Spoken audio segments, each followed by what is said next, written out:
በአዲስ አበባ ከተማ የነዋሪውን የቤት ፍላጎት ጥያቄ ምላሽ ለመስጠት መንግስት በሚያከናውነው ግንባታ ብቻ መመለስ አይቻልም።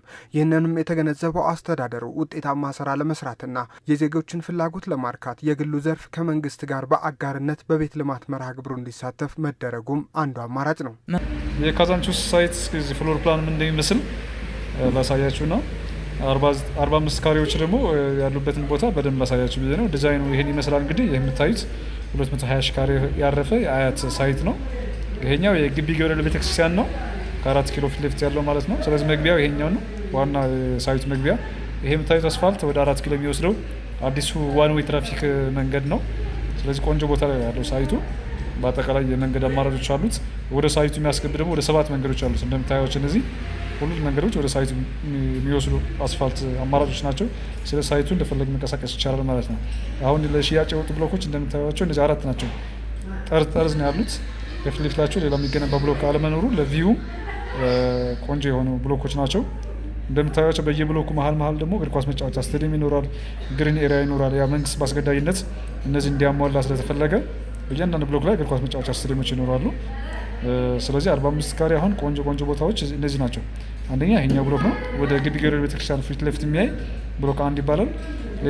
ሌላኛው ደግሞ ወደ መለስ ፋውንዴሽን በኩል ወይ ደግሞ ከካዛንቺስ ወደ ሴቶች አደባባይ የሚወስዱ አስፋልት አለ በመለስ ፋውንዴሽን በኩል፣ እሱም ብሎክ 22 የሚባል አለ። ስለዚህ የትኛው ነው አሁን በብዛት ከስተመር እየገዛ ያለው? እዚህኛው ብሎክ እና እዚህኛው ብሎክ ላይ ነው። ምናልባት ወደ ግቢ ገብርኤል ቤተክርስቲያን ቀረብ ያለ ካላችሁ ይሄኛው ቆንጆ ነው። ወደ ታች ወደ መገናኛ የሚወስዱ አስፋልት ላይ ቀረብ ያለ ካላችሁ ደግሞ ብሎክ 22ም ቆንጆ ነው።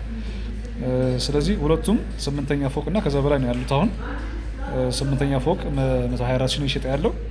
11ኛ ፎቅ እና 12ኛ ፎቅ ከፈለጋችሁ ግን በ111 ሺህ ብር በካሬ ብቻ 13 ሺህ ብር ይቀንስላችኋል። 8ኛ መውጣታችሁ ካልቀረ በሊፍት ነው የምትወጡት። 8ኛ ብትወጡ 10ኛ ብትወጡ በሊፍት ነው የምትወጡት እና ያን ያክል ዲፈረንስ የላቸውም። 8ኛ ገዛችሁ 12ኛም ገዛችሁ ያን ያክል ዲፈረንስ የላቸውም። እዚህኛውም እንደዚሁ 8ኛ አለ።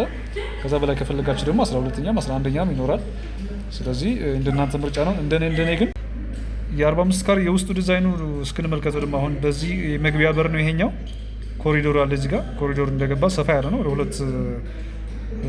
2 ካሬ ሜትር እዚህ ጋር ሰፋ ያለ ኮሪዶር ነው ያለው። ከዛ ቀጥታ ከፈለግነው ወደ ኪችን ቤት ከፈለግነው ወደ ሳሎን እንትን ማድረግ እንችላለን ማለት ነው። ወይ ደግሞ እንግዳ ከሆነ እዚህ ጋር ታጥቦ ወደ ሳሎን መግባትም ይችላል።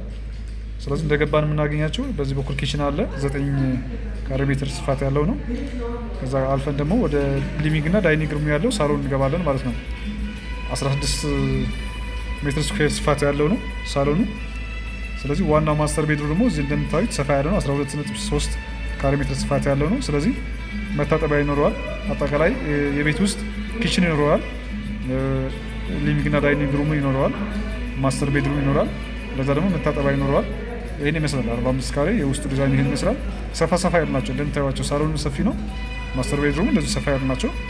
ዲዛይኑ ቆንጆ ነው። በ45 ካሬ ደረጃ ስናየው ሰፊ የሚባል ነው ይሄኛው። የኪችንም እንደምታዩት ምንም ያጫንቅ አይደለም፣ ሰፋ ያለ ነው። 9.3 ካሬ ሜትር ነው። ኦልሞስት ወደ 10 የሚጠጋ ነው። ቆንጆ ቤት ነው ይሄኛው 45 ካሬ። ስፋቱ ይህን ይመስላል። ዲዛይኑ በአጠቃላይ ይህን ይመስላል።